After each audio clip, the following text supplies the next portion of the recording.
Bonjour tout le monde, ici Mabul Conseil, vulgarisateur des astuces du quotidien. Nous nous retrouvons pour le thème du jour qui est les différents types de personnalités à partir d'un code couleur.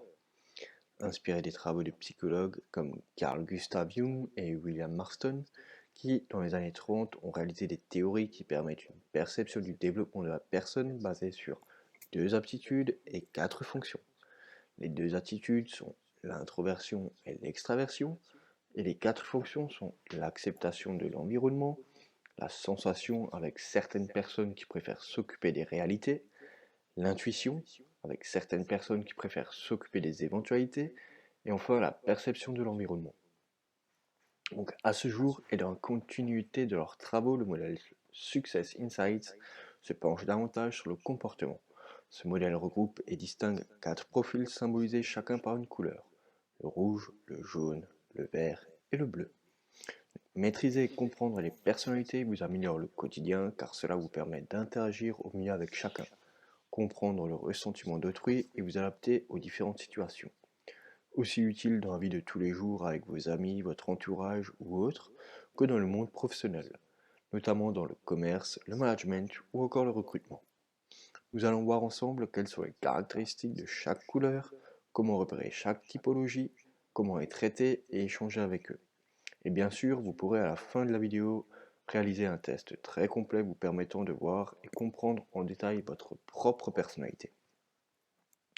Donc, passons dans un premier temps aux caractéristiques de chaque couleur comportementale. Donc, nous allons commencer par le rouge. Alors, c'est réparti en trois rubriques, donc les critères, les attributs et les aptitudes. Donc, les critères d'un rouge sont ambitieux, énergique, direct, indépendant et exigeant.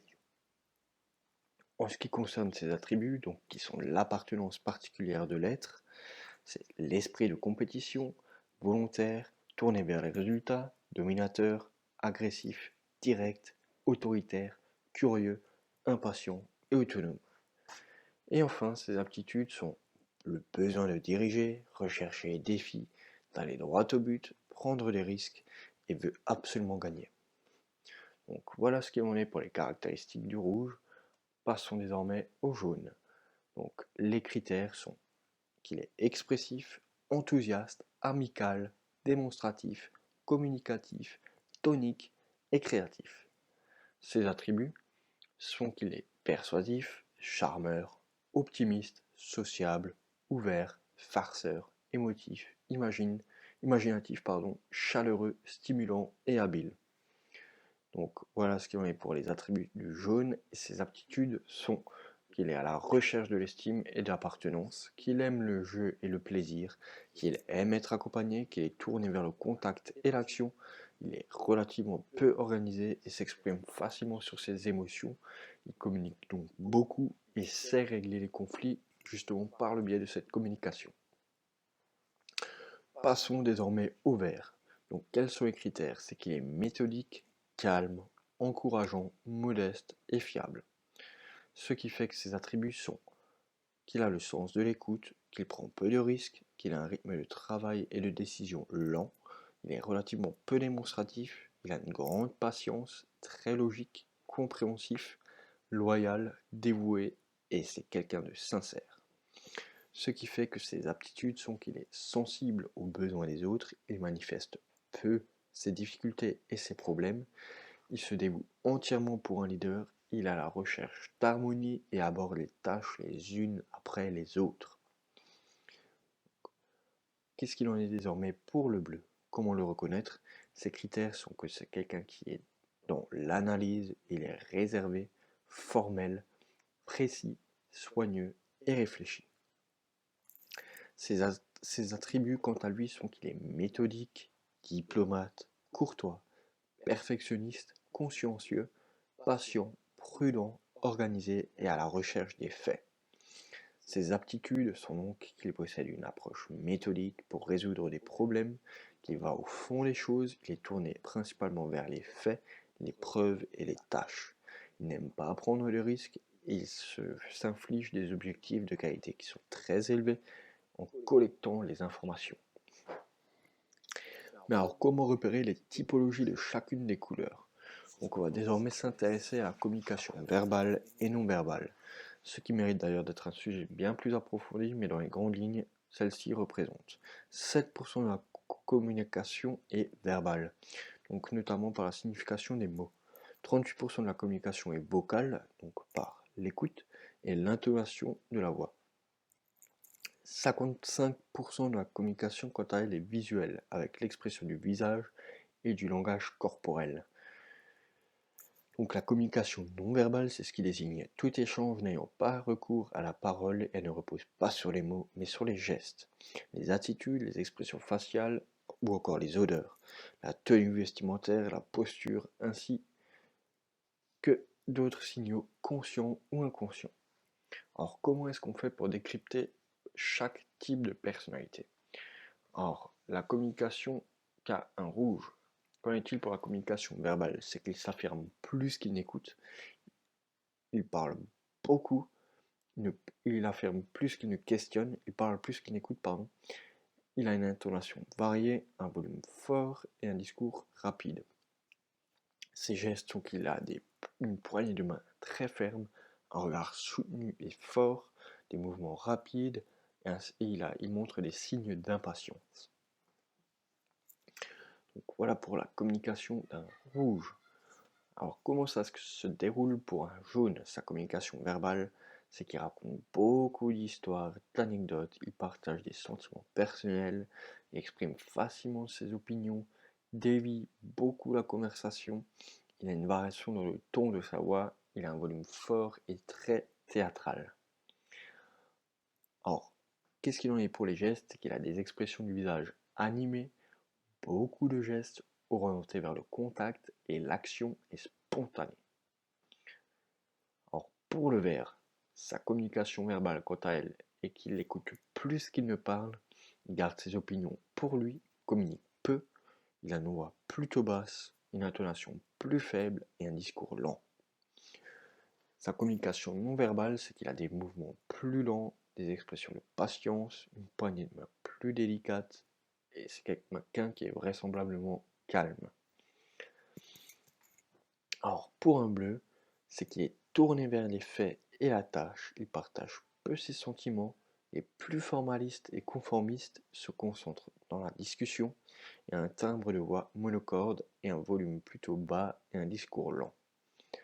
Donc, forcément, sa communication non verbale en va de même, il a peu d'expression du visage, il n'est pas tourné vers le contact, il a peu de gestes, et il semble que c'est quelqu'un de distant. Mais alors, comment s'adapter par rapport à l'ensemble des personnalités, par rapport à son interlocuteur, et quels sont les discours à tenir, le comportement à avoir en face de lui? Donc nous allons voir ça à nouveau pour les 4 couleurs. Donc face à un rouge, comment est-ce qu'il faut réagir, le comportement à avoir qui est le plus efficace possible. Donc il faut simplement être concret, aller à l'essentiel, développer de l'énergie, proposer de relever des défis, favoriser sa décision en proposant des alternatives, respecter les engagements, résister à la pression et à ses exigences. Le comportement qu'il ne faut surtout pas avoir, c'est de le faire attendre, de le contredire, de s'opposer à lui frontalement ou encore de manquer d'implication et d'autonomie. Quant au jaune, comment est-ce qu'il faut réagir avec lui? C'est qu'il faut simplement être chaleureux, détendu et convivial, le laisser d'abord exprimer ses opinions, puis recentrer la conversation vers le sujet initial, car c'est quelqu'un qui a tendance à s'échapper de la conversation de base, rechercher les affinités en rebondissant sur ses centres d'intérêt, manifester de l'intérêt pour lui faire plaisir, favoriser sa créativité. Et il ne faut surtout pas perdre le fil de l'entretien, être distant et être procédurier. Mais alors avec un vert, le comportement à avoir, c'est gagner sa confiance en développant un esprit d'équipe, privilégier le long terme, faire preuve d'empathie et de patience, être en constante progression, le faire valider chaque choix et l'accompagner dans ses décisions. Contrairement au comportement qu'il ne faut pas avoir, c'est être bavard, familier, le dénigrer, exercer de la pression sur lui, le laisser se débrouiller seul. Donc vraiment, c'est quelqu'un qu'il faut accompagner. Alors que le bleu, c'est quelqu'un avec qui il faut bien se préparer, favoriser tous les propos qu'on va argumenter, être ponctuel, être méthodique, prouver lorsque l'on parle de chiffres, respecter à la lettre ses engagements. Et il ne faut surtout pas être familier et trop décontracté face à lui. Et il ne faut pas non plus se disperser. Donc le mettre dans les situations d'imprévu, c'est quelque chose qu'il ne supporte pas. Alors pourquoi voir? Comment est-ce qu'il faut s'adapter à son interlocuteur, connaître les différentes caractéristiques et comment les décrypter? Donc quel est l'intérêt? C'est simplement lorsque vous souhaitez convaincre un ami, un membre de votre famille, ou bien encore un collègue ou votre responsable, il est important de repérer le comportement de votre interlocuteur car votre discours ne sera évidemment pas le même. Et cela vous permettra de vous adapter au mieux pour faire valider votre choix. Donc, pour rappel, pour convaincre un rouge, il convient donc de lui proposer de relever un défi. Pour un jaune, il faut privilégier la relation et le changement, donc la communication. Pour un vert, il faut gagner sa confiance et le guider, le soutenir. Et pour un bleu, il faut impérativement justifier l'ensemble de vos propos et être le plus factuel possible. Voilà, donc je vous recommande de mettre l'ensemble de ces propos en pratique à l'utilisation du quotidien, quand bien même nous le faisons déjà tous de manière plus ou moins inconsciente, sans même que nous nous en rendons compte. Mais lorsque vous en avez la maîtrise totale, faire valider vos choix en vous adaptant au mieux à votre interlocuteur semblera bien plus facile. Enfin, n'oubliez pas que chacun d'entre nous dispose de 4 couleurs dans sa personnalité, mais qu'il y en a qui ressortent bien davantage que d'autres.